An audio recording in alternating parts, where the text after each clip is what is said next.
Barangay Santolan, congratulations, no? Mayor, pinakamalaki so far na participants, no, sa ating pilot barangay. Palakpakan naman natin. Almost 300 po sa 58, tama ba, Reg? 58 CSOs. So congratulations doon. Katulad na pinag-usapan natin sa unang araw, no, nung Monday ba yon? Nung first day, no, natin, matrabaho ang demokrasya, no? Matrabaho, nakakapagod, at hindi siya paggugobyernong tamad. Kaya nakita nyo naman 3 araw binuno ninyo, at ito'y simula lamang. Ibang usapin pa, paanong gagawin sa mga planong yan. At kapartner nyo ang inyong barangay at city para makamit yan. At kahapon, day 1, sinuri nyo ang inyong mga problema, mga pangangailangan. Kahapon, sa pangatlong araw, sinubukan yung mangarap. Diba? Nag-visioning at nagplano. At lagi namin pinapaalala, kahit pa doon sa mga naunang barangay, yun ang wag na wag nating pababayaang nakawin or itigil natin, no? Dahil sa hirap ng buhay. No? Kasi nga minsan, dahil pantawid lang, no? Maitawid ang bawat araw, hindi na natin nakukuhang mangarap ng mas magandang buhay. At sabi nga natin, mahalagang ayuda dahil pantawid, pero hindi nito kayang pagandahin ang ating bukas, ang ating buhay. Kaya ito po ginagawa natin kasama kayo sa pagpaplano, panghawakan niyo po, no? Katapangan ang mangarap, no? Wag na wag nating bibitawan. Dahil kayo po ang may hawak niyan, kasama at kaagapay ang inyong LGU. Wag na wag nating kakalimutan or bibitawan ang ating mga pangarap para sa magandang buhay, para sa ating sarili, sa ating pamilya at sa ating komunidad. So again, congratulations, at simula pa lang po ito. Sana po ay kasama pa rin kayo ng ating mga barangay officials, ng ating city government, para itaguyod at maisakatuparan, no, yung inyong mga plano at sa mga susunod pang mga pangarap. Magandang hapon po sa ating lahat. Maraming salamat, Ms. Arlene Santos, muli ang Executive Director ng Institute of Politics and Governance. Ayan. Simulan na po natin ang pagdinig sa mga naging outputs ng ating 3 araw na workshop. Ito po ang ating magiging proseso ng pag-present ng resulta ng BDPs. Magkakaroon po tayo ng 2 batch sa pag-present. Mauuna pong mag-present ang health, education, and housing sectors. May isang reporter po ang bawat grupo. Bawat reporter ay may tig-5 minuto para mag-report. May signal po tayong makikita kapag last 2 minutes na lang ang natitirang oras para sa pag-report. Pag nakita nyo po iyon, ay kailangan ng i-wrap up at tapusin ang inyong mga reports. At kapag natapos na ang 3 naunang sector sa pagre-report, makikinig tayo sa mga komento ng ating mga kagawad na nakatuon sa committee sa sektor na iyon. May tag-5 minuto po ang mga kagawad para magkomento base sa presentation ng related sa committee at sektor. Simulan na natin ang presentasyon, but before that, syempre, para pampawala ng kaba, no? Palakpakan muna natin yung mga presenters natin. Tayo muna yung mga reporter. Pampawala. Yan. Sila po ang mga magre-report sa atin. Palakpakan natin sila lahat. Alright. Sige po, maraming salamat. Atin na pong simulan sa unang sektor ng pangkalusugan. Inaanyayahan ko po si Ms. Jara Bagul Robles. At ang kanilang facilitators naman po sa sektor na ito ay sa Mr. Nino, Sir Jerry at Sir Castor.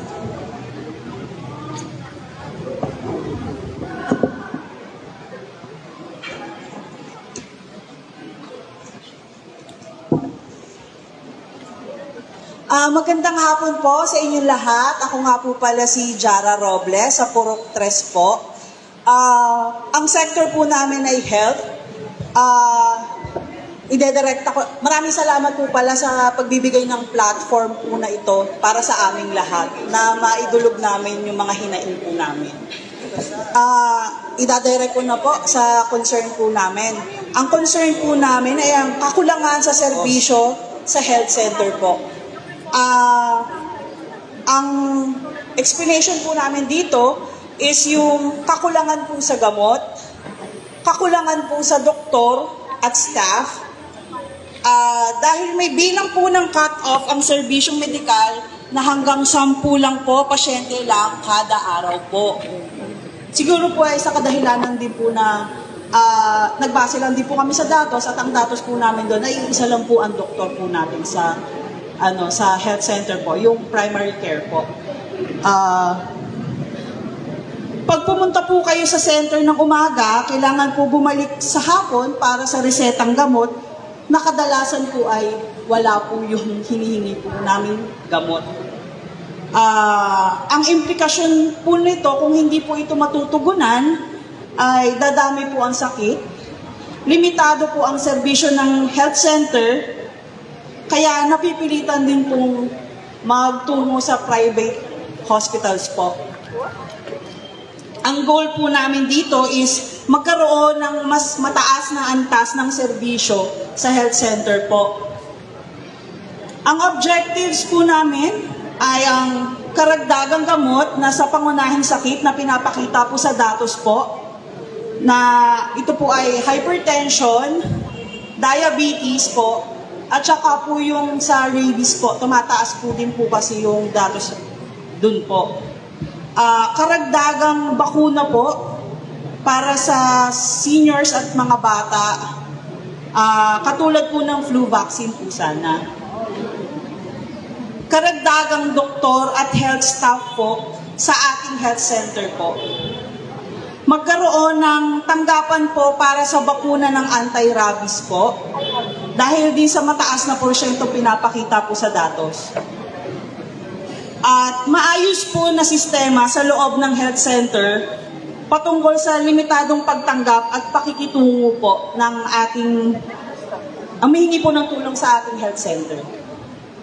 Ang naisip po naming solusyon ay humihingi po kami ng karagdagang supply po sana sa gamot, karagdagang doktor at health staff po. At pagkakaroon din po ng maayos at kalidad po na serbisyo. Yun po lamang ang aking sa health po. Maraming salamat po. Ayan.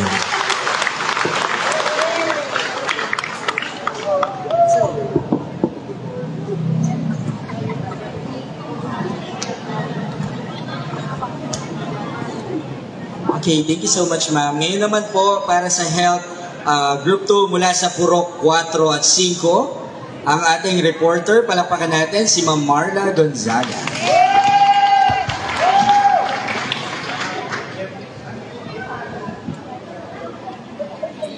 Magandang hapon po sa ating lahat.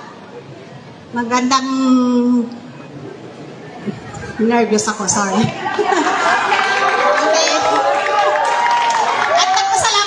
Na nabilang ako sa group na ito ng Barangay Development Planning. Ako po si Marla Rivera Gonzaga ng Purok 4-5, Sector Health 2. Ito po ang aming mga issues, solusyon para sa pangkalusugan na pag-usapan namin. Number 1 po na gaps, magkaroon po ng pwesto ang doktor sa baba.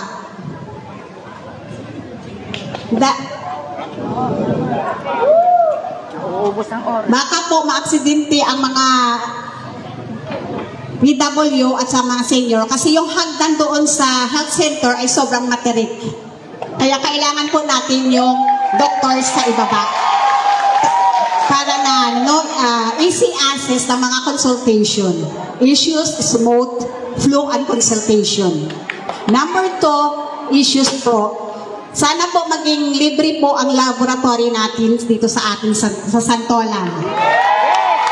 More sick patient will encounter. Mabawasan ang mga sakit dito sa ating sa barangay. Maagapan agad ang mga may sakit. Matutugunan agad ang may sakit. Issues number 3 po, free and anti-rabies.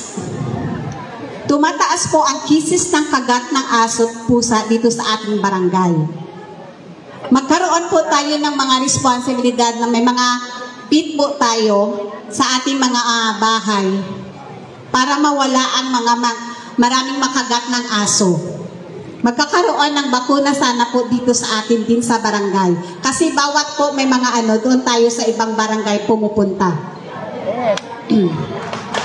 Number 4 na issues, karagdagan ng araw ng dentist po dito sa atin sa barangay Santolan. Yes! Marami po ang mga problema sa ngipin. Mabawasan ang problema sa ngipin, Happy Smile ang barangay Santolan. Mas marami ang magagandang ngiti. Issues number 5, dista po kasi magulo ang record ng system natin. Kasi minsan nag-consult po tayo, hinahanap pa kung saan. Iba na po kung meron tayong distap na i-encode na lang yung mga pasyente at makikita po agad. Kasi minsan nawawala po yung mga record.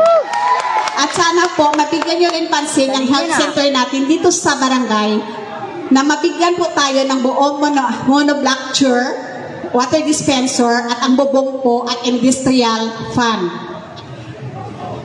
Dahil ang mga pasyente po naiinitan o maalis dahil sa pila na mahaba po at walang facility na maganda po.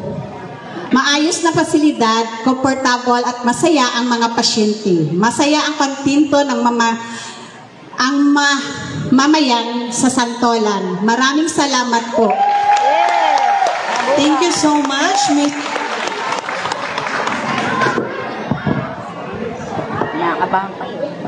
Yan, maraming salamat, Miss Marla Gonzaga. Ngayon naman po, tinatawagan ko po ang reporter ng Health 3 mula sa Purok 6, 7, 8, and 9, Miss Evelyn Golifardo.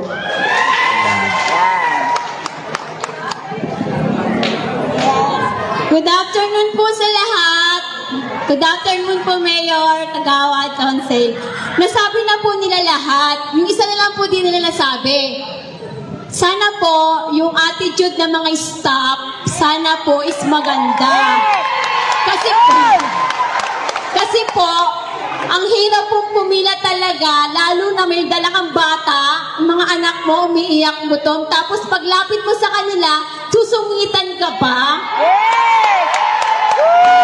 Di ba po?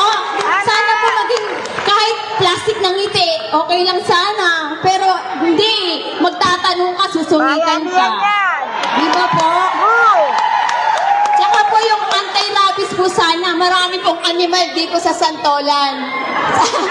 Sana po, bakit po ang Manggahan meron, bakit ang Santolan wala? Sana po magkaroon na po. Kasi yung pamasahe po is mahal. Tapos yung nanay ng hindi naman ganun ka maraming anak na may iwanan, hindi nila maiwan yung anak, kaya hindi na nila masasama yung mga anak nila para magpabaksin. Nag-aano na lang ng mga bawang-bawang. So, di ba po?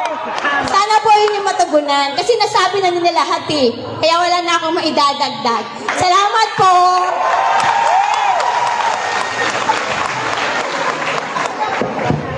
Ayan, thank you so much, Ma'am Evelyn, sa iyong mga pahayag. No, maganda yan. At syempre, talagang buhay na buhay tayo ngayon, no?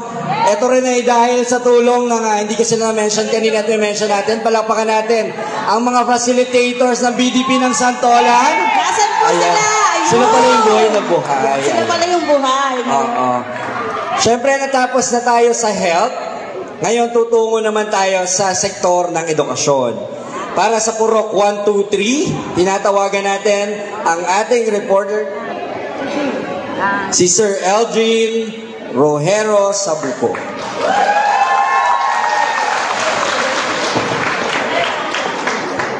Ayun, nakakakaba!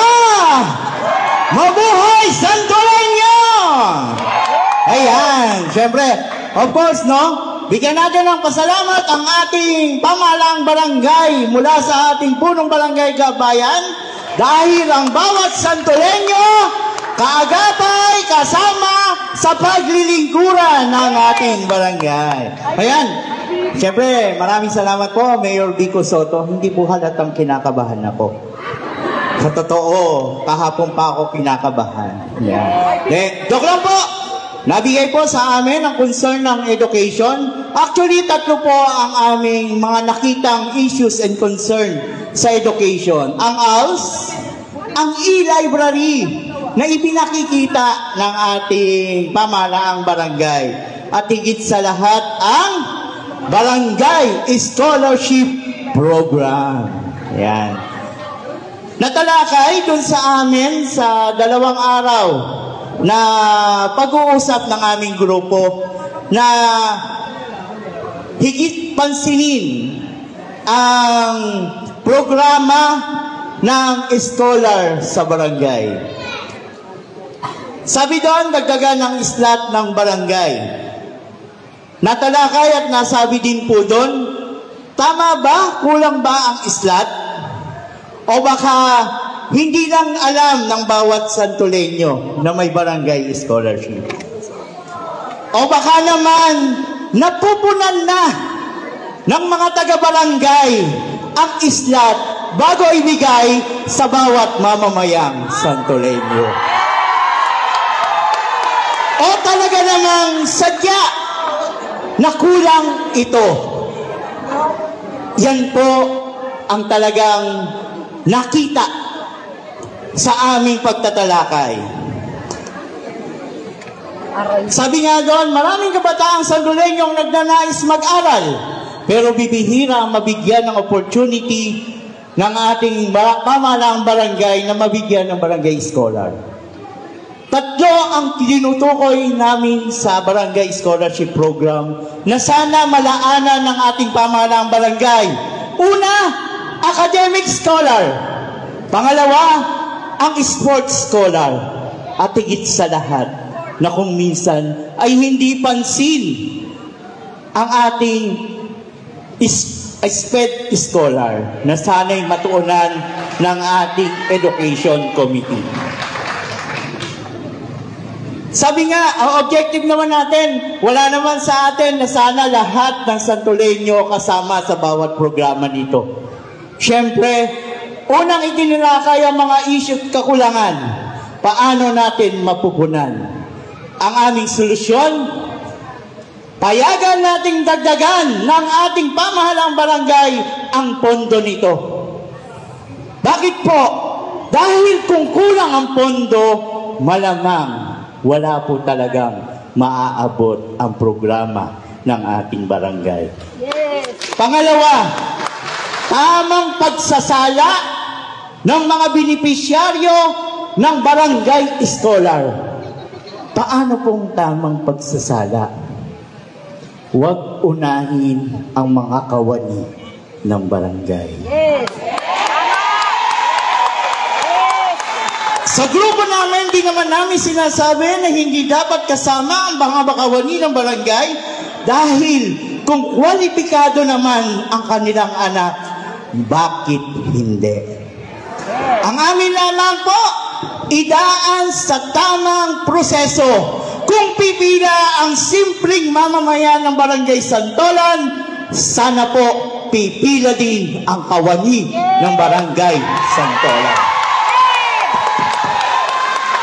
Isa pa pong aming solusyon, continuous and sustainability.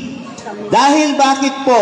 Kung sa unang taon na maganda ang programang ito, hayaan nating patuloy na madagdagan ang budget para dito. Dahil naniniwala po kami, walang Santoleñong hindi papayag na lakihan ng pondo sa bawat proyekto kung nakikita at nadadama ng bawat Santoleño.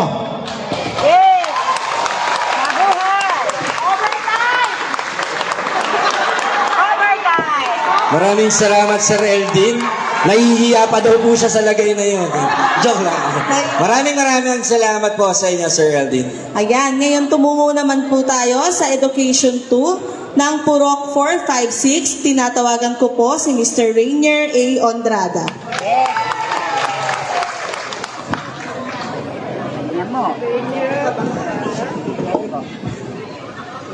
Magandang hapon po sa inyong lahat. Ako nga po pala si Rainier A. Ondrada, bahagi ng Education 2, Purok 4. Ang aming issues concerns gap po ay ang OSY o ang tinatawag na out of school youth. Base po sa data na aming nakita ay halos 21% po ng residente ng Santolan ay hindi nakapagtungtong ng kolehiyo. At dumadami ang bilang ng OSY. Ang implications when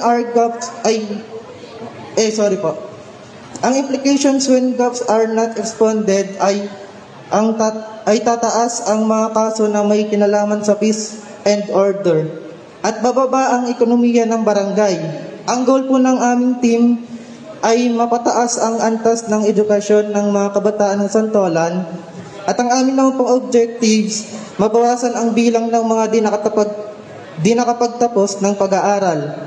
Ang amin pong nakikitang solutions para dito ay sana ay magkaroon ng survey para sa kalagayan ng mga OSY. Magkaroon ng tracking system sa kalagayan ng mga OSY. Magsagawa ng mga orientation tungkol sa mga pagkakaroon para sa Alternative Learning System o TESDA. At makapaglaan ng livelihood opportunities sa mga makakapagtapos sa ALS o TESDA. Maraming salamat po. Yun lang po.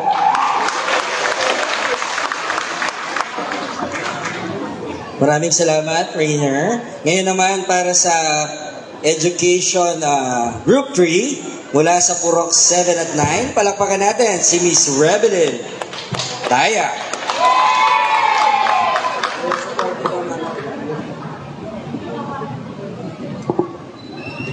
Magandang hapon po sa lahat. Magandang hapon po, Mayor. Magandang hapon po, Kapitan Gab at Council. Ito po sa Sector 3, ay papakilala po muna pala ako. Ako po si Rebelin Dayap ng Purok 7. Ang Purok po, ang aming pong problema sa Purok na ito na pag-usapan namin sa Education 3. Ang concern po namin dito ay kakulangan po ng internet and wifi access sa mga printing modules ng ating mga estudyante. Ang explanation po namin dito, hindi lahat po ng estudyante ay may kakayahang magkaroon ng gadget and internet access. At wala pong proyekto na nagpupondo para magbigay ng solusyon sa problema. Ang implikasyon po nito ay hindi po nakakasabay sa makabagong pakaraan ng pagtuturo para po sa ating mga estudyante. Kaya po, ang goal ng aming grupo na sana po mag-allocate po ng pondo ang ating pamahalaan para kahit papano po ay masolusyonan ang ating problema. Ang objective po dito ay sana po bumili ng computers at mga printing equipments para magamit po ng libre ng ating mga estudyante, lalong-lalo na po yung mga nangangailangan at wala pong kakayahan para po magpa-print. At sana po, mabigyan niyo po ng e-library ang ating Santolan Elementary Schools and same po sa Santolan Senior High School. And sana po, para pati din po sa loob ng ating barangay hall, magkaroon po tayo ng e-library doon. Yun lang po. Maraming salamat.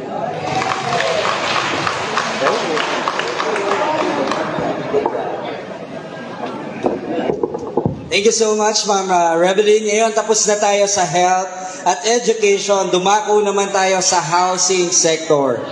Para sa Group 1 mula Purok 1, 2, 3, and 9, tinatawagan ko si Ma'am Miriam Santos. Supportive. Ayan.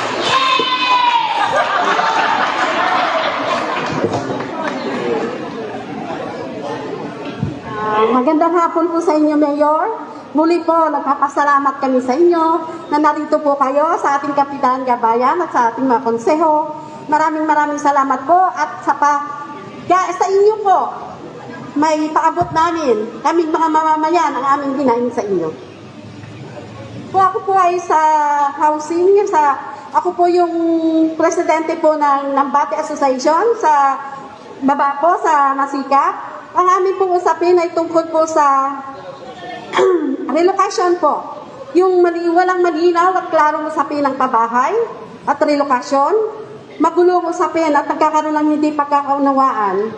So, yung aming pong solusyon, pagtitipon at makausap ang ating mayor, LGU, BLGU, puso, barangay help desk at mga housing leaders.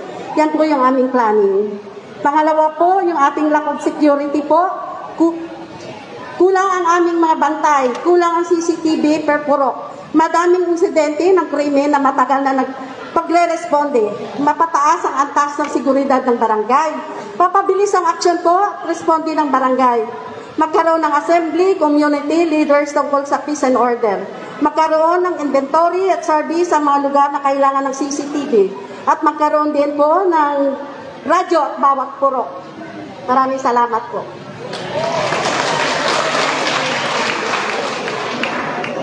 Thank you so much, Ma'am Miriam. Para sa atin naman po ang Group 2 ng Housing mula Purok 4 at 5, si Ma'am Arlie Cruz. Mga grupo niya, palakpan naman natin si Ma'am.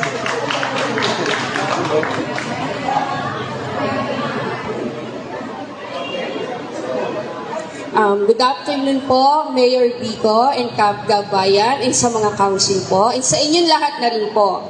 Ako po si Arlie Aguirre Cruz, housing sector ng Purok 4 and Purok 5. Ito po yung aming concerns, baradong kanal po. Ito po ay pangkaraniwan ng problema na nakakaapekto po sa mga residente dahil sa pagbabara po nito ay nagkakaroon po ng pag nagbabara po ang kanal, nandiyan po yung masamang amoy at pagkakaroon po ng mga sakit dahil po sa mga lamok na nanggagaling po sa kanal.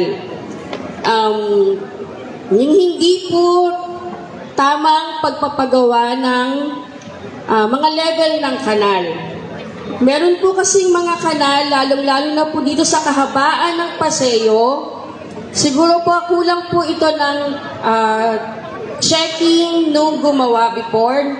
Bago lang po siyang gawa. Pero ang nakita po namin dito ay hindi po level yung tubig. Nai-stack po talaga yung tubig na talaga pong pagka hindi umuulan or umuulan man, hindi po talaga umaandar yung tubig. Na talagang pag dinaanan mo siya, kailangan mo ng makapal na towel o panyo para hindi mo malanghap yung amoy. And isa pa po yung bumabaha po iyon, yung kahabaan na yon ng Doroteo hanggang Sergeant de Leon, nakagagawa lang po. Marami po itong part na naiistakan ng tubig, kahit po konting ulan lang talaga. At the same time, wala po siyang humps. Ang mga motor po doon ay ginagawa po motor racing, yung pasayo na po na yon. Siguro po, pagka po may mga, sa pamamagitan po ng pagpapalinis ng mga kanal na ito, ay mababawasan din po yung pagiging stagnant ng water o yung pagbaha po. Siguro naman po, magkakaroon din, siguro naman po, bibigyan niyo po ng hinaing yung aming request na paglilinis dun sa mga kanal. At the same time po, yung kakulangan po ng ilaw sa sa amin po, Purok 4 and Purok 5. Talaga pong medyo kulang po talaga yon dahil madidilim po yung street namin. Talaga pong iniistakan po siya or sabihin na natin, tinatambayan po talaga ng mga, sabihin na natin, may mga tawag dito, balak na gumawa ng hindi tama. Kaya sana po ay madagdagan po ang aming mga ilaw o mapalitan po ng maliwanag na ilaw ang aming mga poste. Maraming salamat po. Ayan, palakpakan po natin si Ma'am Arlie. Tinatawagan ko naman po ang reporter mula sa Housing 3, galing sa Purok 6, 8, 9, and 10, Miss Mabel Del Rosario Roque.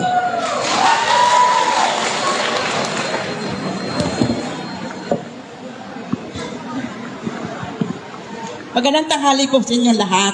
Ako po si Mabel Roque, reporter po sa Housing 4, 6, 7, 8, and 9, and 10. Promise po, kakulangan ng seguridad, walang CCTV sa bawat looban.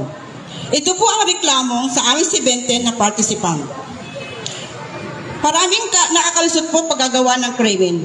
Katulad po ng nakawan, sapakan, mga drugs at iba pa. Kaya po nasabi po namin magkaroon ng CCTV. Meron po kami isang participant na doon po sa looban po nila, meron po nasaksak na hindi po nila malaman kung sino pong sunaksak. At ang layunin po namin, mapataas ang seguridad sa lugar. Objectives, mabawasan ang insidente at krimen at komunidad.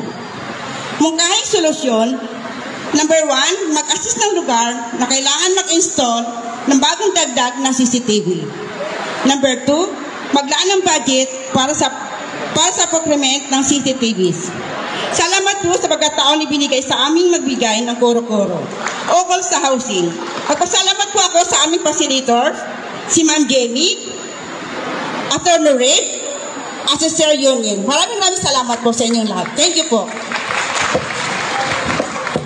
Ayan, thank you so much, Mama Bel.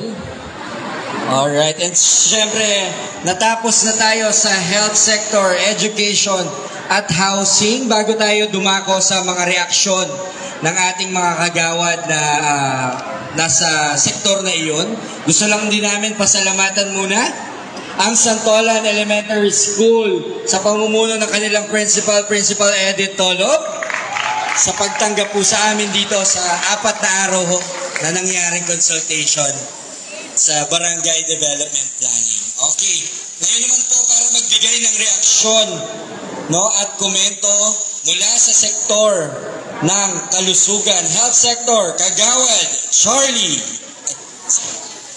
Sorry. Okay. Para ho magbigay ng komento mula ho sa mga reporters at hinain ng ating mga taga-Santolan, tinatawagan ko ang ating punong barangay, kagalang-galang, Kapitan Gab Bayan.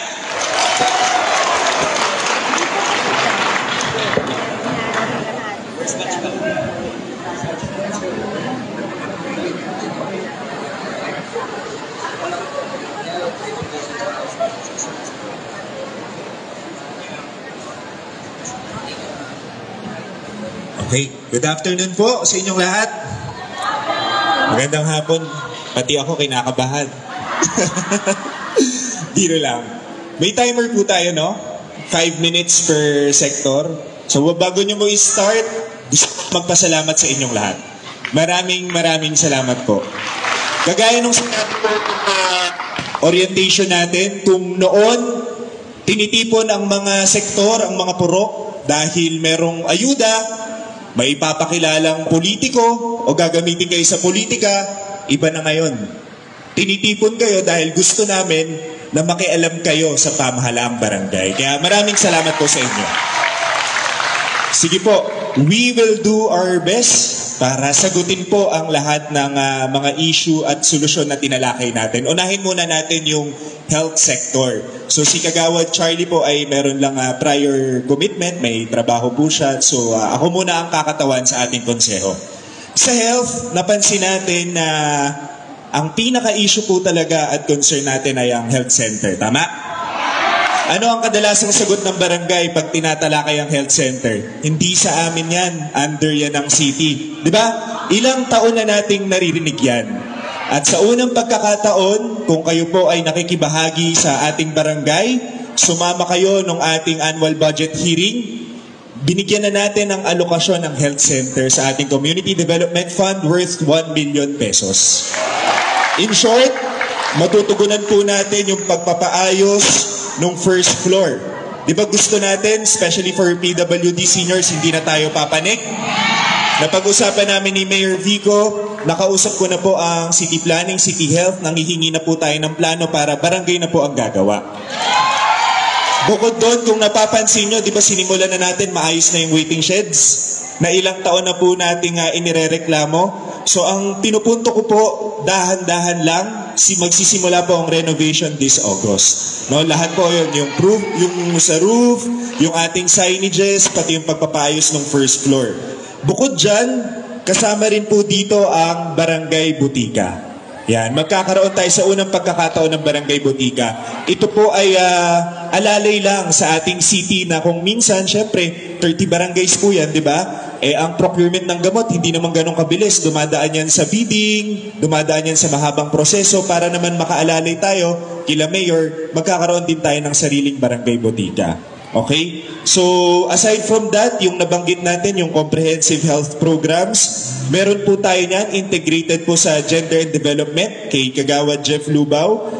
Kung kayo po ay aktibong nakikilahok sa Facebook page, nandoon po ang ating mga programa on nutrition, family planning, and yung ating vaccination sa preventable diseases.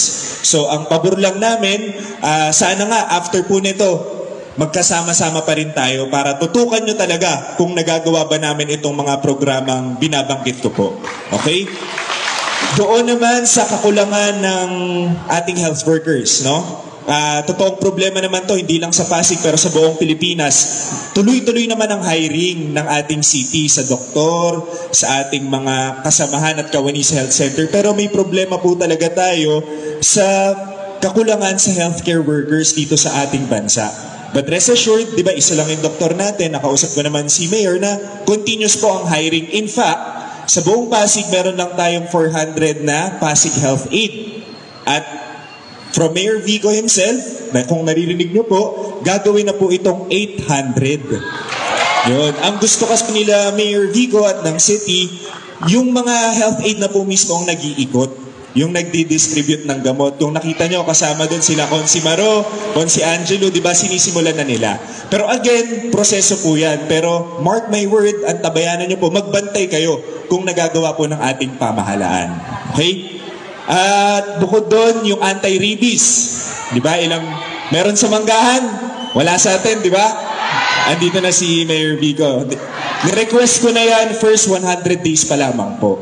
Kasi nakikita naman talaga natin yung pangangailangan sa ating barangay para hindi na tayo nagpupunta sa Manggahan. And hopefully, ako malakas ang tuwala ko kay Mayor, magkakaroon tayo ng anti-rabies dito sa barangay. Yan. At panghuli na lang, yung human resource management, yung sinasabi natin na masusungit, yung mga staff, di ba? Kampanya pa lang, kahit saang purok ako pumunta, naririnig ko na yan, di ba? So ngayon, kung mapapansin nyo sa barangay, pag pumunta kayo, lahat welcome na. Tama. Lahat nakangiti na, di ba? Sunod naman natin yung health center. I-collate natin lahat ng issues and concerns, pero lahat ng kasi empleyado natin doon ay under ng city. So ang trabaho natin, i-collate ito at i-report sa ating city kay La Mayor, no? So tulungan nyo kami magbantay. I-document natin ng maayos para meron tayong basehan, hindi lang yung kwentuhan. Dapat specified mismo ano yung reklamo, ano yung ginawa, ano yung pagiging unprofessional na ginawa. So kukolektahin natin at ang trabaho natin, i-report na lang po sa ating city. So again, come August po, magsisimula na ang renovation ng ating health center kasama po ang ating barangay Botica. Maraming salamat po. 5 minutes lang yan, no? Education naman, no? Bago ko tawagin si Kagawad Zandro, ang ating Committee on Education, sagutin ko lang si Pres LT na. Isa sa pinaka-allergic tayo, ang ayaw natin o pinabago natin sa barangay ay palakasan. Diba? Alam nyo yan, na isa yan sa ina-advocate natin. In fact, 80 to 85% ng empleyado ng barangay ay empleyado pa ng nakaraang administrasyon. Ibig sabihin, ang pamahalaang barangay, ang administrasyon ngayon, hindi namin pinopolitika ang barangay. Kasi kung gusto ko lang, hindi pasok ko lahat ng supporters ko. Di ba? Karamihan nga po sa inyo, sumamaloob sa akin. Tama. Pero sabi ko nga, dapat, ano man ang political na paniniwala, ano man ang pinanggalingan, dapat pantay-pantay pagtingin natin. Kung nagtatrabaho naman ng maayos, dapat makatao tayo, walang dahilan para tanggalin sila. So, in short, ang pinupunto ko po, kung sa sistema sa barangay administration, ginagawa natin yun, paano pa sa mga beneficiaries ng ating mga programa? Diba? Wala pong politika, wala pong palakasan. Again, sinimulan nating baguhin ang sistema sa barangay at makakaasa kayo na ganun din sa pagdidistribute ng ating programs. Example ulit, yung Pakalog Food Pack. Naalala niyo po? For the first time, sa unang pagkakataon, nakatanggap po ba halos lahat? Ibig sabihin, pinapanindigan natin yung sinabi natin na hanggat maaari walang palakasan. Hindi man natin kayang mabigyan lahat. Diba? Pero hanggat maaari, patas yung ating pagbibigay ng ayuda at mga benepisyo sa ating mga programa.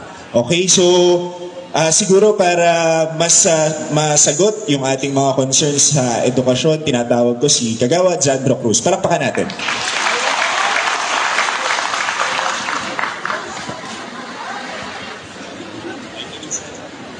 Salamat po, Kap, Gab. Magandang hapon po. Siyempre sa ating Honorable Mayor Vico Soto, City Councilor Angelo De Leon, and City Councilor Maro Martres, magandang hapon po. Magandang hapon po sa ating lahat. Lugi ata kami kasi yung per sector, 3 nagre-report sa 5 minutes each. So 3 times 5, dapat 15. Dapat 15 minutes kami. Ha? Hindi, sagutin ko lang po ng mas mabilis. Unang-una, sabi not enough slots for scholarship programs. Hindi po namin kayang sagutin yung scholarship program ng Pasig City. Hindi po namin hawak yun. Nagtataka lang po kami kanina na brought up yung scholarship program ng barangay. Siguro, doon po sa mga updated na nakikinig sa session ng live ng barangay, alam nyo po na meron. Tama po ba? Kaya lang, nagtataka po kami kasi hindi pa po nagsisimula ang application. Kasi, isa po sa requirement ay kailangang naka-enroll ang bata. At after this time, enrollment pa lang po ng elementary at high school. Kaya after po ng enrollment, saka pa lang namin ilalabas po ang guidelines.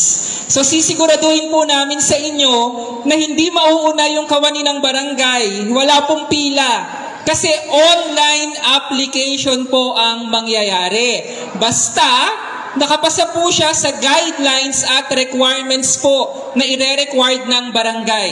At hindi po dyan natatapos kasi magkakaroon po ng on-site validation.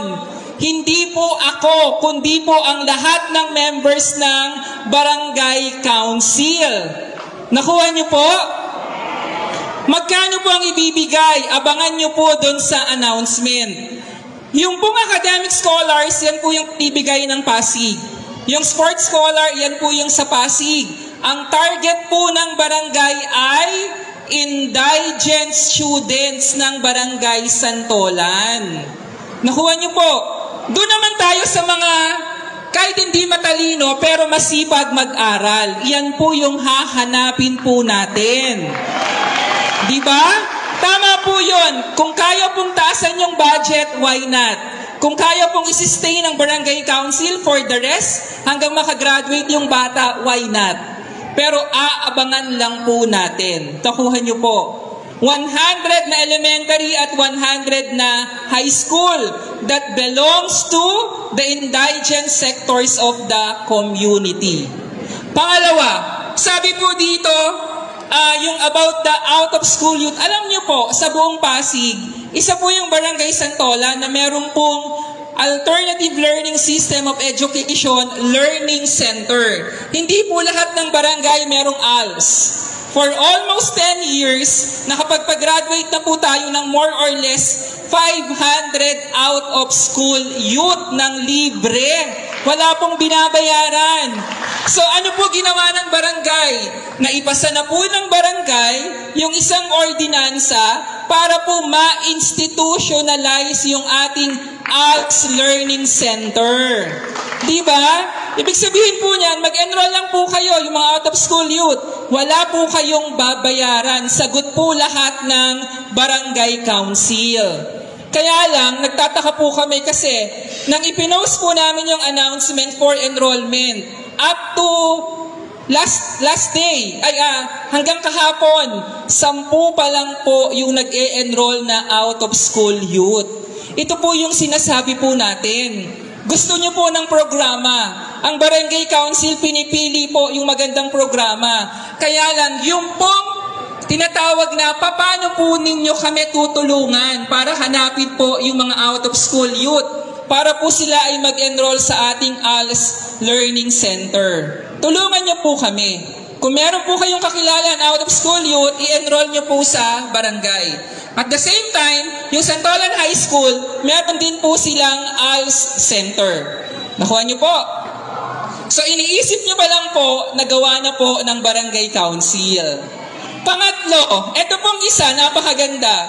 Yung pong mag-build ng e-library sa Santolan Elementary School. Hindi po namin yan kayang pasukin kasi elementary po yan. Pwede po kaming tumulong. Yung sa Santolan High School, hindi rin po namin pwedeng pasukin, pero pwede pong tumulong. Sinasabi niyo po na dapat magkaroon ng e-library sa Barangay Santolan.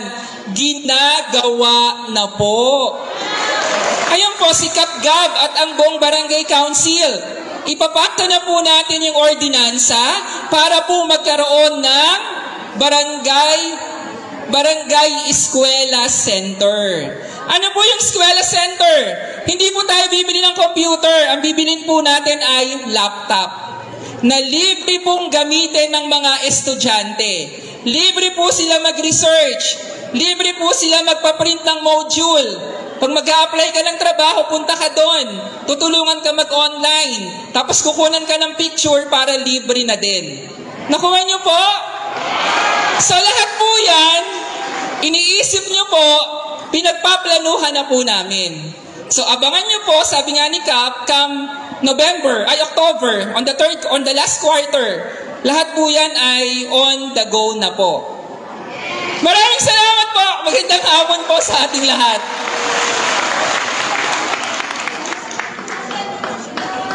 Housing. Ayan.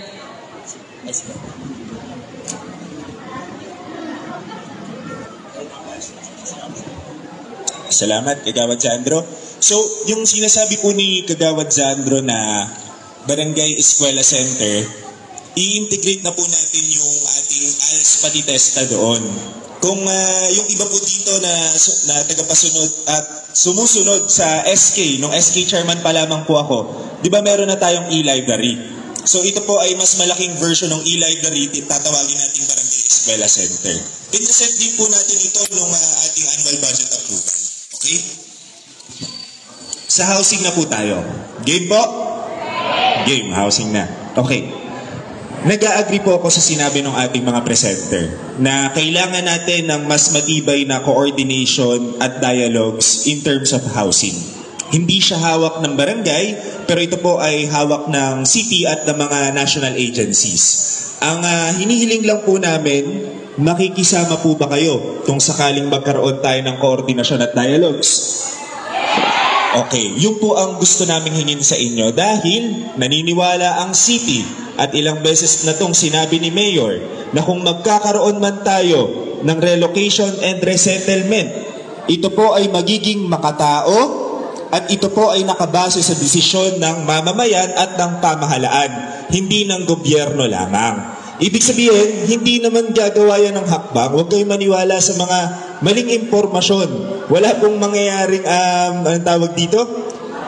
Demolition nang hindi po ninyo nalalaman. Wala pong ganon. Dapat magkakaroon po ng middle ground o ng isang desisyon ang mamamayan at ang ating pamahalaan. So yun yung assurance na binibigay namin sa inyo kaharap si Mayor Vico. Pero I agree, pagtibayin natin ang ating coordination and dialogues para sa mga plano sa usapin ng housing. Okay? Pangalawa, yung usapin po ng security. Okay? So, balikan lang natin. Sa kasalukuyan, meron pong 59 na CCTV ang ating barangay. Yun na po yung naabutan natin. Ang De La Paz, meron silang 109 CCTV. Ang Manggahan, naabot na ng 160. Ano pong ibig sabihin nun? Konti ang CCTV natin. Ito po yung naabutan na ng ating administrasyon. At dun sa 59 na yon, magiging honest po ako sa inyo sa ngalan ng transparency. Kalahati po dun ay sira. Dahil sa substandard na mga kable at fiber optic connection. Okay? Pero may good news tayo. Okay? Pinadgetan na po natin ang rehabilitation ng ating CCTVs at kasalukuyan ng ginagawa ang ating command center sa 4th floor ng ating barangay. Kahit pumunta po kayo mamaya, i-check nyo, ongoing po ang construction.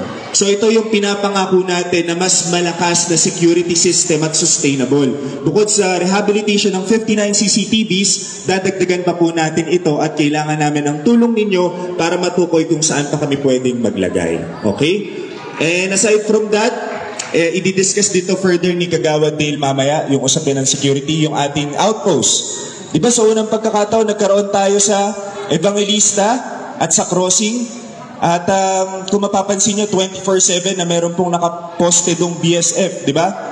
Yun yung mga steps na ginagawa natin para palakasin pa yung security. At sa mga, come 2025, ang plano po natin ay dagdagan pa ang mga outposts. So, trial and error lang tayo. 7 buwan pa lang naman po kaming nakaupo. Diba? So, sinusubukan lang natin itong mag-work and apparently, diba, nakita naman natin, nabawasan na yung kriminalidad, yung holdapan na madalas po nangyayari sa ating main roads. At yung bantay purok, i-discuss po ni Kagawad din mamaya. Ayan. Yung declogging naman po, yung usapin po ng drainage. Sino po dito nakakaalam ng barangay online request form? Aware po kayo doon, di ba? Kung dati, magre-request kayo, hindi nyo alam kung kailan magagawa, di ba? Pipila pa kayo sa barangay. Ngayon, may option na kayo. Pwede pa rin pumunta sa barangay o pwede nyo i-access yung QR code at mag-request kayo online. Mas pinapadali na natin yung pagre-request natin ng declogging, manhole repair, road repair, trimming of trees, etc. Lahat po ng request na pwede sa barangay ay ma-access nyo po sa ating online request form. I-check nyo po sa ating Facebook page. Hindi po kami nag-iintay, disclaimer lang, anong problema. Pero hindi naman namin natututukan ang lahat ng kalye 24/7. So through our request forms, tulungan niyo po kami, mag-fill up kayo kung ano pa yung mga kailangan nating i-declog. Kung hindi naman nakakayanin ng barangay, that's the time po na ipinapasa natin sa ating city. Yan, pansin nyo sa Oplan Kaayusan, di ba? Yung mga malakihang trabaho na po. Ayan. And ito pang huli, bago ko po ipasa yung ating humps, yan, sa Paseo de Animales, yung ating markings para sa ating vendors, at yung street lights. Masaya po akong ibalita na binadgetan na rin po natin yan ngayong taon sa ating Community Development Fund. At kausap ko na po si Mayor, ilang buwan na po, no? Ang uunahin natin, magkaroon na ng maayos na street lights sa Paseo de Animales. So abangan nyo po yan. So, dahan-dahan lang, Paseo, Tawiran Extension, sa Sabungan, di ba ito yung mga madidilim po talagang lugar. So, this year, mag-i-install na po tayo ng street lights. Unahin natin yung sa Paseo. Ayan po. So, maraming salamat. Ipasa ko lang po kay Kagawad din, Abogadi.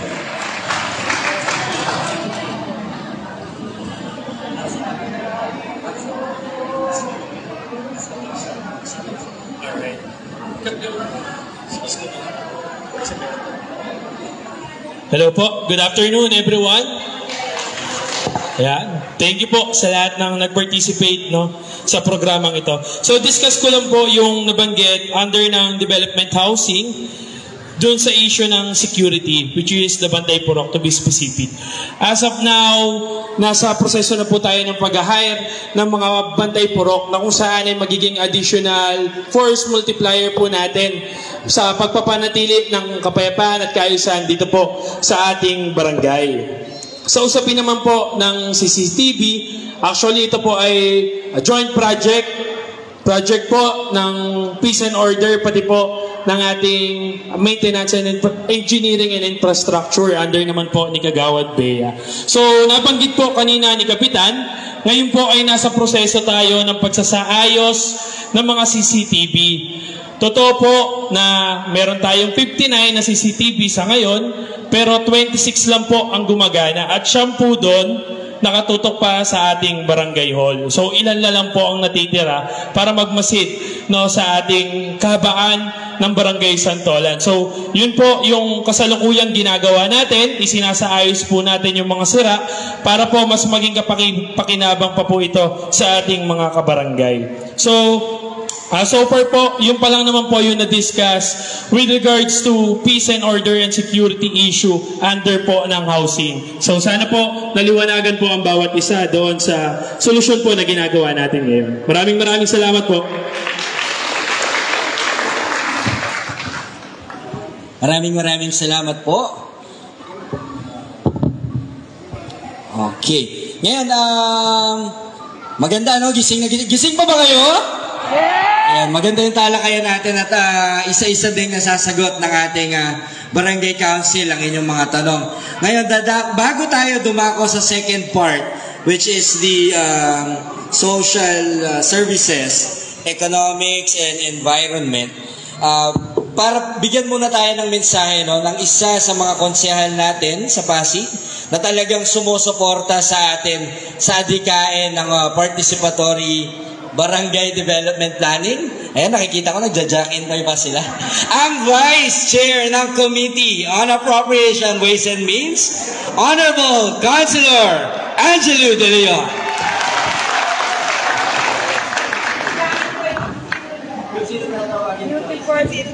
Magandang hapon, Barangay Santolan. Okay pa ba kayo? Para sa maikling pananalita lamang, maraming salamat sa pakikipag-partisipasyon ngayong araw na to. Palakpakan niyo po ang mga sarili ninyo. Sana medyo nakita niyo rin na hindi pala ganun kadali maggobyerno para magkaroon kayo ng konting mas pangunawa sa mga namumuno sa inyo at pati na rin sa amin sa LGU. Again, ang sasabihin ko lang, maraming salamat sa pagiging parte ng solusyon. Alam natin, marami ng problema, hindi naman talaga mawawala ang problema sa ating buhay, pero ang pakikitulong nyo na maging parte kayo ng solusyon at hindi kayo maging parte ng problema ay isang magandang step. Natatawa lang ako kasi alam ko madalas namin itong naririnig, yung drainage. Kung ang problema ho ng drainage nyo ay maliit ang hose o ganyan, kayang-kaya ho yung gawin ng city. Pero kung ang problema ho ng drainage ay dahil marami hong basura, alam nyo na.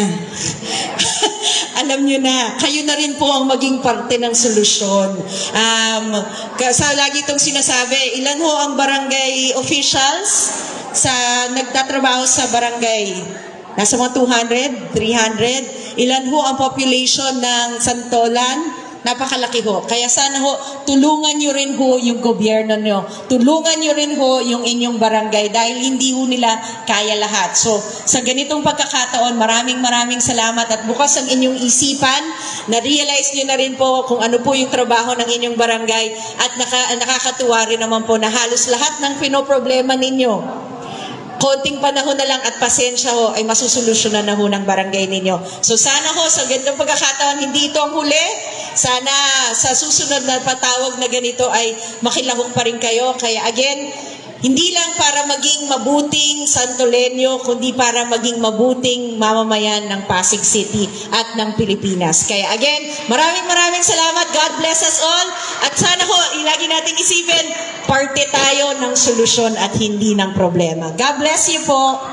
Maraming salamat po, Honorable Consi Angelo De Leon. At ngayon naman po ay tawagin po natin at pakinggan ang kanyang mensahe. Isa rin po sa Chair ng Committee on Appropriations, Ways and Means, Honorable Councilor Maro Martires.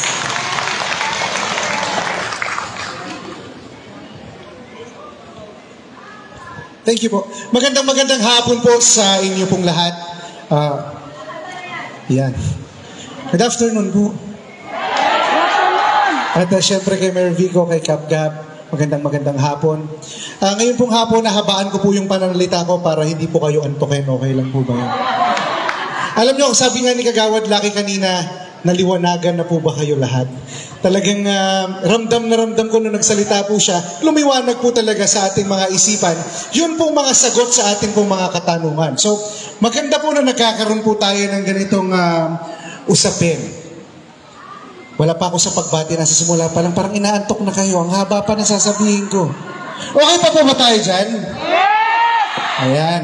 Alam niyo, napakaganda po kasi ng ganitong activity. Yung pong mga lecturers po ninyo, yung mga facilitators ninyo, I had an opportunity na grateful po ako na nakausap ko sila bago po bumaba sa inyo pong mga barangay. At isa lang naman po ang pinaalala ko sa kanila, huwag po tayong mag-sugarcoat ng mga bagay-bagay.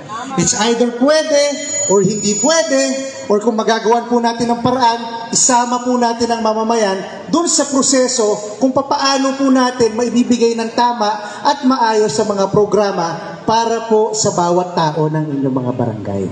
Kasi pag sinugarcoat po natin, lahat inuohan natin, tingin ba natin magagawa po ba lahat? Magagawa ba lahat? Sa 4 na araw po ninyo na nandito, nagkaroon tayo ng participatory governance, binukas po natin ang pintuan ng barangay. Binubuksan po natin ang pintuan ng ating pamahalaan kung papaano magtrabaho, papaano maggamit ng pondo, papaano tayo magplano, papaano natin isa sa katuparan ang isang programa, ang isang proyekto, o simpleng isang activity po na ginagawa sa ating barangay. So yung dami po ninyo dito, pinapakita po ninyo kung gaano kagising ang Barangay Santolan pagdating po sa participatory government. Palakpakan naman po natin yan. Hindi po madali. Maski kayo, alam ko, nahirapan din. Tukuyin nyo nga kung ano yung problema. Tukuyin nyo nga kung ano yung priority natin. Tukuyin nyo nga kung magkano yung budget na nandito. Tingnan nga natin kung kaya natin. Nung sinusulat natin yan sa loob ng 4 na araw, lahat ng issues na hinaharap po natin dito ngayong araw, sigurado po ako hindi po kayo nadalian. Kasi sigurado kayo mismo hindi pa yan ang dapat pag-usapan natin. Dapat may unahin tayo. Dapat ito muna yung ilatag natin kasi ito yung prioridad natin. Papaano kung may iba't ibang sektor na nakasali? Papaano tayo magdedesisyon? Kaya naman lagi ko pong sinasabi, yung transparency natin, dapat tumagos yan. Hindi yan sa paglalatag lang natin ng mga programa, hindi yan sa paglalatag lang natin ng mga budget. Karapatan din po ng mga mamamayan na kapag hindi po kaya, malaman din po nating lahat. Para nang sa ganon, alam natin kung saan tayo puposisyon. Alam natin kung ano yung ina-expect natin. Alam natin kung paano tayo, sabi nga ni Councilor Angelo, magiging mabuting mamamayan ng ating barangay, o ng ating lungsod, o ng ating bansa. Yung pagsali niyo po sa ganitong klaseng activity, I'm sure pagdating po ninyo sa inyong mga purok, may babahagi niyo po ito sa kanila. Again, hindi ho tayo nandito para mag-sugarcoat ng mga bagay-bagay. Hindi ho tayo nandito para mangako ng langit at lupa.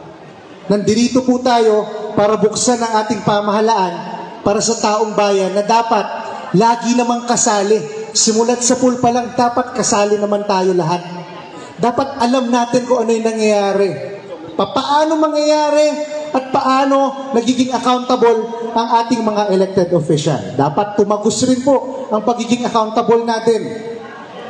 Ibig sabihin, pagkatapos natin ilatag ang mga programa, pagkatapos natin makita ang nagiging resulta, dapat malaman natin, tama ba yung ginastos?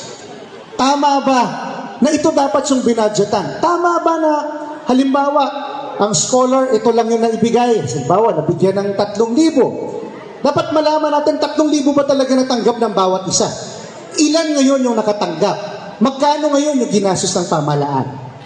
Dapat nandoon na tayo sa level ng accountability na yun ng ating mga elected officials o ng mga kawani ng lokal na pamahalaan. Again, dahil mas matalino na kayo ngayong araw, alam na po ninyo, alam ko napakatalino na ninyo dati. Si Pres Eldin, lagi po ako nagtatanong dyan ng mga kailangan na programa. Pero talagang kung minsan, hindi natin mailalatag lahat. Kung minsan, hindi natin magagawa talaga lahat. May mga limitasyon po tayo. Pero ngayon, dahil may participatory governance po tayo, alam na natin yung limitasyon, alam na natin kung hanggang saan, pero ang pinakamaganda doon, alam na rin na po natin yung mga pwede at posible. Alam na po natin, kaya pala, pwede pala, magagawa na po natin. Sabi nga po, dito po sa lungsod ng Pasig, hindi lang simpleng umaagos ang pag-asa, pero umaagos rin po ang magandang kinabukasan ng bawat Pasigenyo. Muli po, magandang hapon po sa inyong lahat at mabuhay po kayo. Maraming salamat.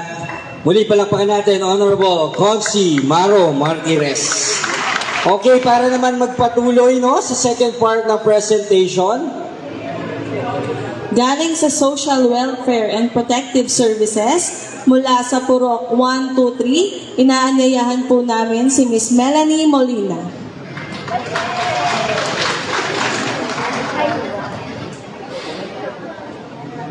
Ayun po, magandang hapon po sa ating mayor, kay Cap Gab, sa lahat po ng konsihal at kagawad po. So, bago ko po umpisahan yung aming report, gusto ko lang po sabihin na kahapon, pag uwi ko, after namin gawin yung nakakatalinong BDP, parang merong dagdag na dignidad bilang Santoleño na hindi ka lang parte ng bilang, kundi parte ka rin ng pagbuo. So, salamat po sa avenue na ito. So, sa ilang araw po na pag-uusap namin, kung ilalahad namin lahat ng pangangailangan at concerns ng sectors ng PWD, solo parents, senior citizen, tinalakay din po namin ang concerns ng VAUSI, BPCP, hindi po tayo matatapos, baka hanggang next week po tayo. So, nagkaroon po kami ng desisyon to come up with a common concern. At ito po ay yung medyo may kakulangan sa sistema ng pagbaba ng information mula sa city papunta sa barangay or mula sa government institutions papunta po sa atin sa barangay, pababa naman po sa iba't ibang sektor sa Santolan. So naisip namin to because marami pong mga concerns like senior citizens na hindi alam ang programa nila, mga PWD na hindi alam kung kailan, bakit, saan kukunin ang mga benepisyo. Yung mga ganong scenario po na hindi nila alam, bakit hindi alam, meron namang mga communication means. Meron kami mga GCs, meron mga Facebook pages, may mga tao na naghahati ng information, pero bakit hindi pa rin sapat yung bumababang information? So feeling namin, doon magmumula yung problema. Kasi sa dami ng pwede mong ibabang programa, kung hindi maganda yung mode of communication sa lahat ng parties na yon, maraming tapon. So doon po kami nag-start. Tapos po, sa tingin namin na kung ma-address yung problema sa communication sa lahat ng parties involved, yun nga po, makakatanggap ng benepisyo lahat ng seniors, lahat ng sectors, seniors, solo parents, PWDs, etc. At saka po, lalo na po sa PWD na, although dito po ay medyo health-related, pero gusto po sana namin na dahil pag maganda po ang communication na naibababa sa amin, mas maganda yung access namin to development assessments na kailangan po na tumataas na bilang po ng mga unassessed children po natin dito sa Santolan. So bilang goal, yung target po namin ay yun nga po, magkaroon ng maayos na sistema sa pagbaba ng informasyon. At ang layunin po nito ay magkaroon po yung mga familiar naman po tayo sa help desk. Lahat po ba tayo familiar na may help desks na po tayo sa barangay? So meron na po tayo ng solo parent. Kung nakakapasyal po kayo, may tayong solo parent. Andun na rin po ang may PWD office po tayo. Meron pa tayong senior citizen help desk, VAUSI and BPCP. So isang objective po namin ng maayos na pagbaba ng information ay yung magkaroon po ng 100% na listahan, master list po, at yung magkaroon ng maayos na communication flow or mekanismo. So, nawa po sa VAUSI or BPCP, saan ba natin i-refer, maayos ba communication natin sa ganitong parties and all. So, sana po in 3 years time, magkaroon tayo ng maayos na profiling ng mga sectors, mapping ng lahat ng sectors na meron tayo dito. After po na, siguro pag maayos na yung database natin, mas maganda natin may tailor fit yung programs na ibababa ng higher ups natin papunta sa atin. And then, isa rin po na sana na maganda ay maging equipped kasi hindi lang, pag help desk, hindi lang may tao. Dapat yung tao mo ay equipped. So, trainings and seminars po sana, kung pwede. Kasi para pag nagtanong ang tao, credible. Credible yung sasabihin, paniniwalaan. Hindi yung nagtanong na, pupunta pa sa isang avenue, mali din yung sinabi, walang mangyayari. So, sa dami po ng proyekto, programs na pwedeng ma-avail, importante siguro po maayos ang profiling muna po. Yun lang po. Ayan, palakpakan po natin si Miss Melanie Molina. Maraming salamat po. Galing pa din po sa Social Welfare and Protective Services 2 sector. Mula sa Purok 4 and 5, inaanyayahan ko po si Miss Maria Juana Billones.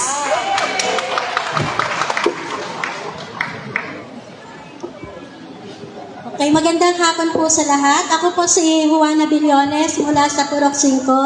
HOA officer po na sa Samahan na Nagkakaisang Magkakapitbahay ng Doroteo Extension. Ako po ay mula sa sektor ng Social Welfare and Protective Services Team 2. At in behalf po sa aming sektor, ang aming pong pagbati para sa lahat ng aming bisita at sa lahat ng narito ngayon. Nais ko rin po iparating ang aming taos-pusong pasasalamat na kami pong mga naritong participants ngayon ay naging kabahagi nitong Barangay Development Planning. Na alam po namin na malaki ang may tutulong para po sa ikauunlad ng ating Barangay Santolan. Ganun din po, gusto ko rin pong iparating ang aming pasasalamat sa mga tatlong facilitators na siya naging mentor at tumulong sa amin at kami ay nakapagbuo ng report na ito.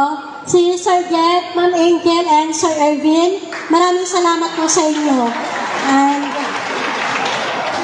ang Purok 4 and 5 po ay nasa gitna at laylay ang bahagi ng Barangay Santolan na kung saan ang populasyon po ay masasabi naman po talagang malaki at doon din po ay may malaki rin pong bahagi ay ang mga kabataan. So sa lawak po na nasasakop ng sektor ng social welfare, we came up po dun sa issue na tungkol sa safety and security na tungkol po sa serbisyo ng ating Barangay Security Force. Masasabi po namin sa ngayon na mahina ang serbisyo ng ating Barangay Security Force. At paano po natin nasabing mahina? Ito po ay dahil po sa kakulangan ng ating Barangay Talon. Kakulangan po na maaring hindi po namin matukoy pa ano ang kadahilanan bakit kaunti. Pero dahil po sa kakulangan nito na humihina ang serbisyo, ito po yung mga implikasyon na nakikita namin. So bumabagal po yung responde kapag may mga kaguluhan, lalo na po sa mga lugar na kagaya sa amin sa Purok 4 and 5 na nasa bandang laylayan.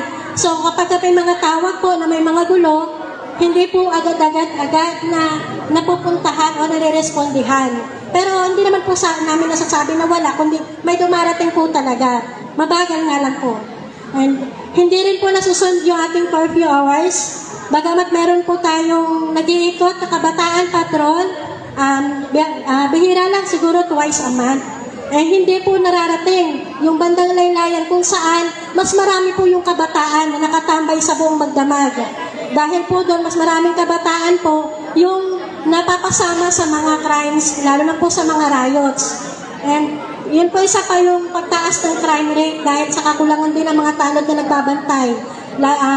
Isa po dun sa mga crime na yun is yung nangyayaring nakawan sa panloloob sa mga kabahayan, sa mga Purok 4 and 5. So, isa po sa objective na nais namin sana maisakato para na yung ito po yung aming goal po na nais po sana namin makamit ay yung paigtingin ng kalidad ng serbisyo ng tanod. And roving, yung pag-iikot at mabilis na pagresponde ng ating Barangay Security Force. And para naman po sa kapakanan din naman ng ating mga Barangay Security Force, magkaroon pa po sana ng dagdag orientation and training para naman po maging sila ay mas maging epektibo, mas mapalawak pa yung kanilang kaalaman at kasanayan sa pagharap sa kanilang tungkulin sa araw-araw. And kung maaari po sana at kung magagawa ng paraan ng ating pamunuan ng barangay, konting karagdagan pa sana sa kanilang pasahod o ilang mga benepisyo man lamang.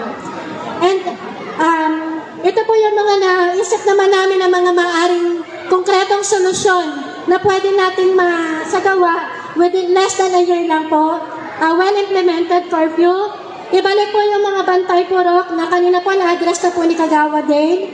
And police assistance, dagdag street light na na-address na rin po kanina at dagdag CCTVs. So, in the next year to come, inaasahan na naman po namin ang pakikipagtulungan din po ng Homeowners Association o yung pakikipagtulungan ng bawat mamamayan ng Santolan para po matugunan o masolusyonan itong pong problema natin sa safety and security. Hindi lang naman po dito sa Purok 4 and 5, kundi po sa buong lugar ng Santolan.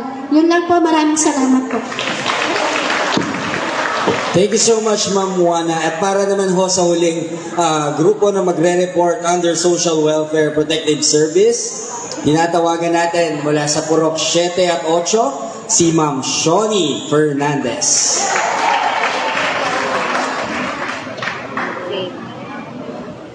Magandang hapon po sa ating lahat, Mayor Vico, Gab, at sa lahat po ng nararating ng tinig na to.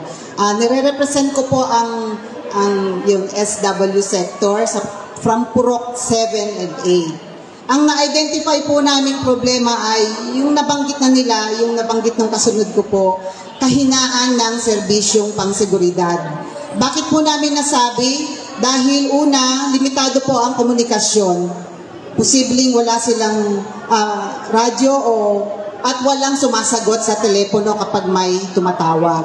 Ang pangalawa po ay kulang sa manpower at ang pangatlo po ay kulang sa behikulo, sasakyan.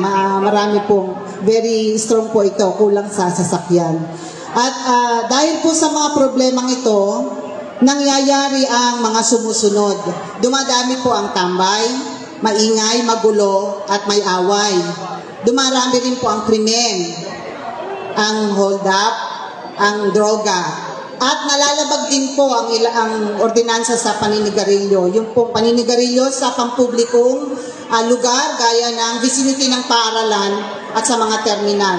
At tandaan po natin, kapag lumabas na tayo ng pintuan natin o ng gate natin, ang publiko na po yun. So sa loob lang po ang pribado. At para naman po ma-address itong mga tukoy naming mga problema, ang mga solusyon po ay number 1, magdagdag po ng bilang ng mga tao o mga kasapi sa sektor. Yung sa BSF po. Number 2, magdagdag din ng service vehicles, CCTV na banggit na po kanina at mga radyo. Number 3, magkaroon po ng signages patungkol sa curfew hours sa mga off-limits area at sa mga no smoking zone area. At ito pong pang-apat, dahil two-way process po para ma-attain natin ang success mismo sa concerned party, magkaroon po sila ng regular update o kaya seminar sa kanilang kalipunan. At sa pamayanan po, pwede silang mag-sponsor ng mga on-site seminars na magkaroon ng koordinasyon sa ibang sektor. Seminar na ang papaksain ay maaring parenting. Napakahalaga po ng parenting kasi hindi po natin iasa sa kanila lahat na tagapagpatupad. Ang relationship po, at ang juvenile concern. So kapag ang bawat purok ay makakaranas ng mga ganitong pagtuturo sa edukasyon, pag-educate po sa pamayanan, makakasiguro po tayo na lahat po aware, lahat po may pagpapalalim ng responsibilidad to educate the young po, to mold the young po into yung kabuuan ng makatao, makadiyos, at yun na po yun. Manin po, kinabahan ako. At nung nakita po namin yung vision ng Barangay Santolan, nais po namin idagdag na mapataas ang antas ng seguridad sa barangay, magkaroon ng masaya at malusog na pamayanan ang ating pong Barangay Santolan. Maraming salamat po. And thank you so much po, Mami Shoni. At bilang, syempre, natapos na ang ating social welfare and protective services, ino-open po namin ang floor para sa Barangay Council. Baka may gusto sumagot.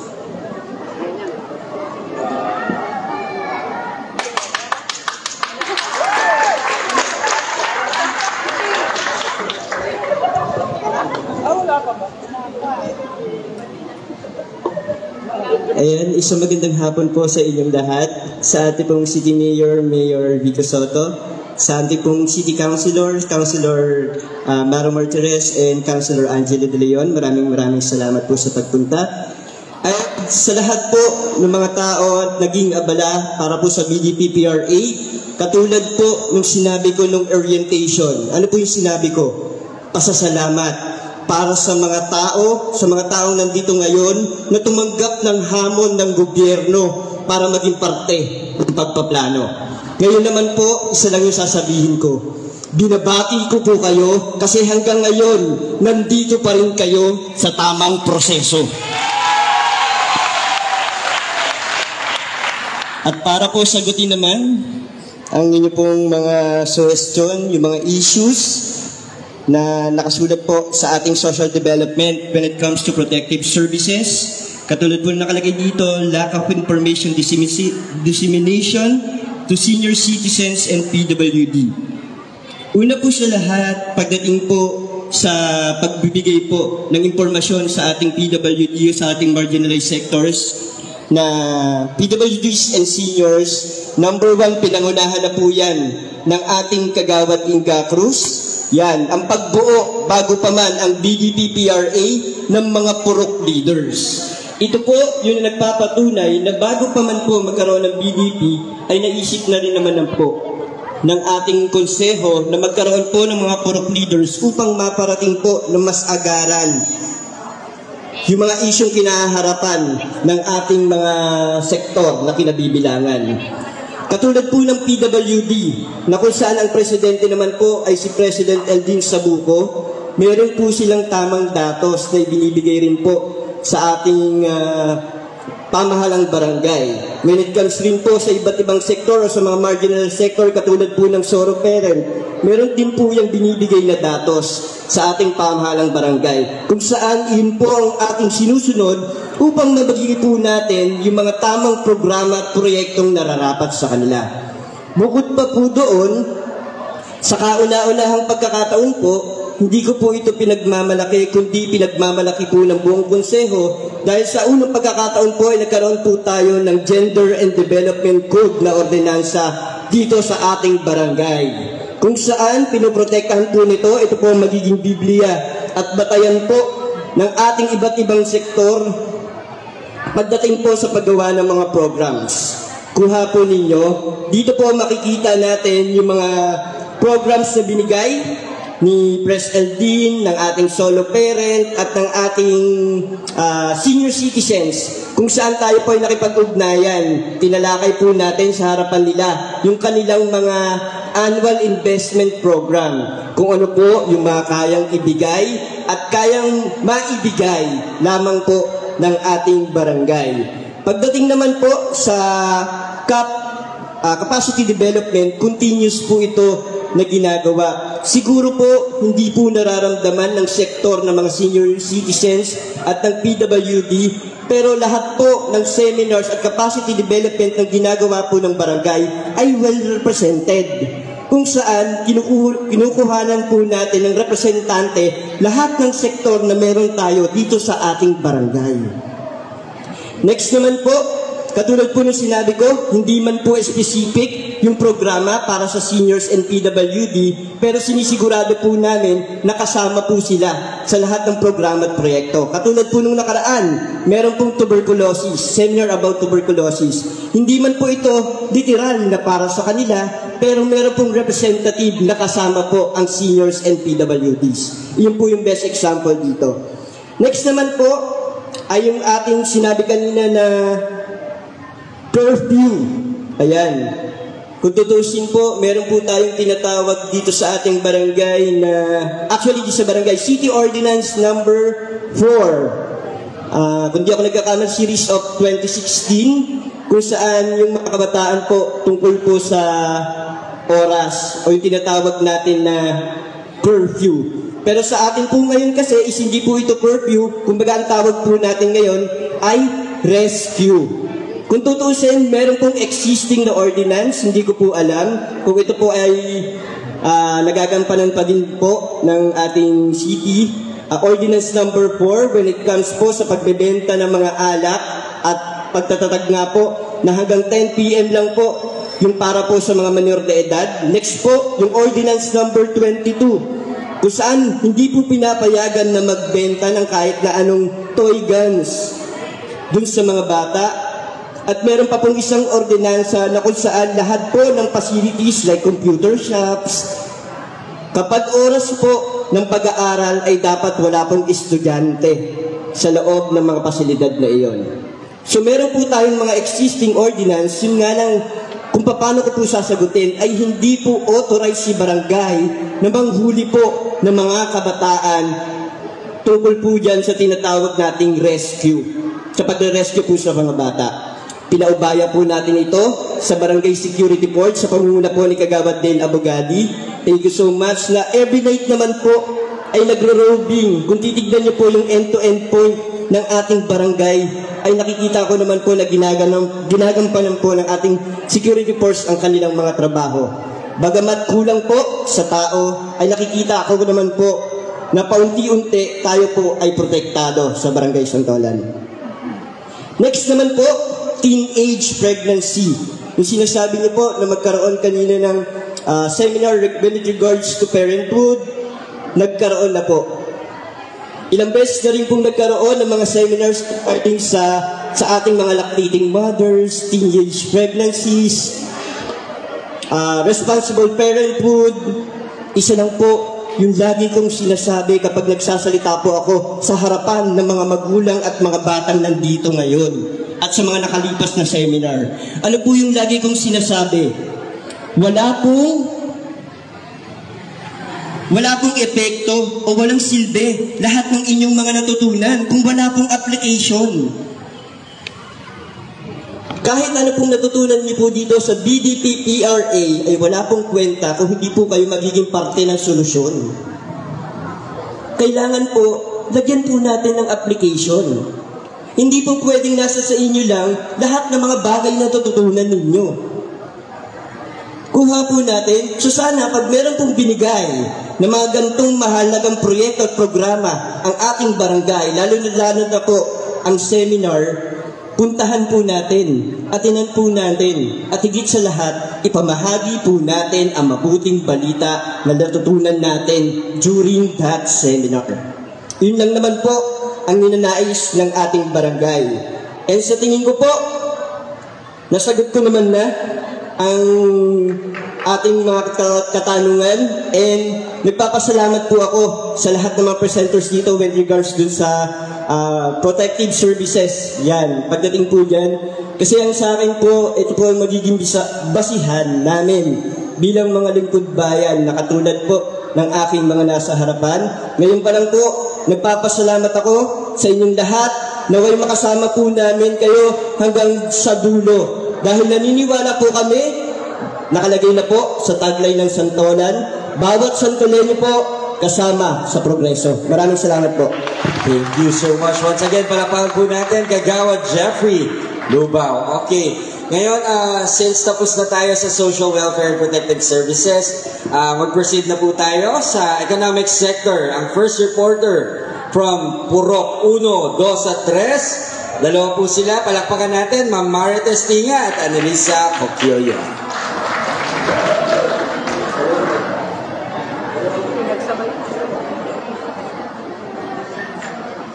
Magandang hapon po sa lahat, Kapitan Gab at saka kay Mayor Vico, sa City Council at saka Council ng Barangay, at sa lahat ng mga nandito, magandang hapon po. Kami po ang Economic 1 from Purok 1, 2, and 3. Ito po siya. Masayang-masaya kami kasi may database kaming nakita nung first day namin dito. Nakita namin na mga taga-Santolan ay marami ang nagtatrabaho. Pero, meron po kaming natukoy na special group na apektado dito. Maraming mga matatanda, mga hindi nakatapos, out of school yun, at mga nanay na kulang at na walang pinagkakakitaan. Ang mga dahilan po nito at posibleng epekto kapag hindi natugunan ay ang mga sumusunod. Una po, hindi tinatanggap sa trabaho ang mga overage, hindi nakapagtapos ang mga nanay na may anak dahil considered sila na hindi qualified o makakapagtrabaho ng maayos kasi meron silang mga anak. Dahil dito, nagkukulang ang budget ng pamilya at minsan nagdudulot ng stress at depression. Pangalawa po, karamihan ng mga kumpanya at employers sa Santolan ay hindi priority i-hire ang mga taga-Santolan. At dahil dito, mas marami maraming Santoleño ang walang pagkakakitaan at maaring lumipat na ng ibang lugar kahit malayo pa sa kanilang pamilya ng pagkakakitaan. Pangatlo po, kulang ang information dissemination o sadyang kulang ang training programs para sa mga special groups nito. Dulot po nito, mas madaming tao na walang ginagawa kaya mas madami ang tambay sa kalye at umaasa sa ayuda. Pang-apat po, walang long-term na programa para sa ambulant vendor na magkaroon ng legal at affordable na pwesto. Hanggat hindi matutulungan ng mga ambulant vendor, mas magulo ang sidewalk dahil tago-tago, takbo-takbo, at palipat-lipat ang vendors, nagiging sanhi ng traffic at kawalan na madadaanan ng mga tao. Panglima po, nahihirapan ng mga online seller dahil sa mga registration requirements. Kapag hindi natulungan ng mga online seller, mas dadami ang mga scammer. At para po sa aming proposal goal, objectives at mga solusyon sa programa, tinatawagan ko po si Testinga. Thank you, Lisa. Good afternoon po, Mayor Vico, ating kapitan at sa mga tagawat at sa ating konsi. Mula sa mga isyo na nabanggit ni Lisa, nabuo po namin ang aming goal, statement na madagdagan ang pagkakakitaan ng mga elderly, hindi makapagtapos o OSY at mga nanay. Sa goal na ito po ang aming mga objective solution at activities na sana po ay gawin ng ating barangay council. Una, magkaroon ng accurate na datos ng mga matatanda, hindi nakapagtapos, OSY at mga nanay na walang pinagkakakitaan upang maging basihan ng mga programa at monitoring. Magagawa ito sa taunang mapping at survey o pagsama nito sa census. Ikalawa, atin po din dapat priority ang mga Santoleño sa mga trabaho sa loob ng santolan. Kaya po aming pinupors ang pagpasa ng ordinance na nagre-require sa mga employers at kumpanya sa loob ng santolan. Depende sa laki ng plantilla nila. Dapat 10 o 30% na kanilang workforce ay dapat taga-santolan. Sundian ito ng annual monitoring at reporting ng kanilang pagsunod. Ang ikatlo, sana din po ay magkaroon ng formal training programa na accessible. Hindi lang dapat po pang professional work, kundi pati skill jobs o pang maliit na negosyo. Kailangan din po may sustainable at may continuity ito. Ang ika-apat, bayanihan program para sa mga vendors. Para matulungan ang mga ambulance vendors, kailangan ng programa o kahit investment ng barangay para magkaroon ng pwesto na morang marerenta ng mga vendors. Ang ikalima, bayanihan program para sa mga online seller. Para naman po sa mga online seller na sana po ay matulungan sila ng barangay sa kanilang pagsisimula, lalo na ngayon ay kailangan ng registration papers sa unang taon at magbigay ng technical assistance ukol sa business registration at pag-professionalize ng kanilang negosyo. Sana po ay mahanapan din ng budget ang mga may hirap na online seller para sa mas-subsidize ang gastos sa business registration sa unang taon. Sa mga susunod na taon, kumikita na ang online seller ay kaya na nila magbayad ng buo, taunang registration at renewal ng papers. Aming pong pagbabantayan ang aksyon ng Barangay Council sa aming mga proposal. Maraming salamat po at magandang hapon. Ayan, maraming salamat po, Miss Marites and Miss